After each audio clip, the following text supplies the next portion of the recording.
Bonjour, que trouvons-nous le plus souvent dans nos boîtes aux lettres? Je vous entends soupirer.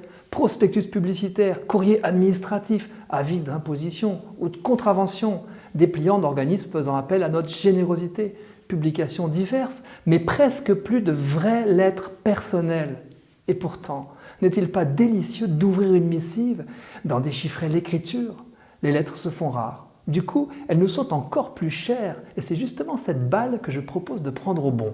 En ce temps de cadeaux et de vœux, je nous suggère de choisir une ou deux personnes dont nous savons qu'elles seront touchées, réjouies, consolées peut-être de recevoir de nous une vraie bonne lettre et de leur écrire. Qu'est-ce qui fait tant plaisir dans une lettre?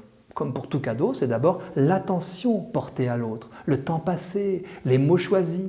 Lettres d'encouragement et d'amitié, lettres d'amour, filiales, fraternelles, parentales, lettres où l'on donne des nouvelles et surtout on se soucie de l'autre, on lui dit qu'on y est attaché, on lui témoigne de la reconnaissance.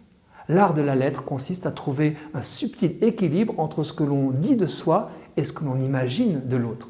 Autant un email ou un courriel, par essence éphémère, se perdra inéluctablement dans l'historique de notre boîte de réception, autant une belle lettre sera précieusement gardée, lue et relue.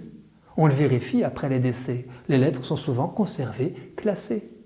Pour des personnes peu habituées à communiquer de cœur à cœur, la lettre offre une possibilité unique de dépasser sa timidité pour dire ce qui compte. Il existe des choses qui ne sont pas mieux exprimées que par lettre.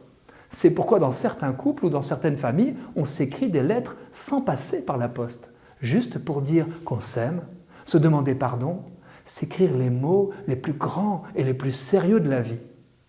Je me souviens avoir rédigé quelques lettres importantes et en avoir reçu, cadeau pour toujours, car les écrits restent.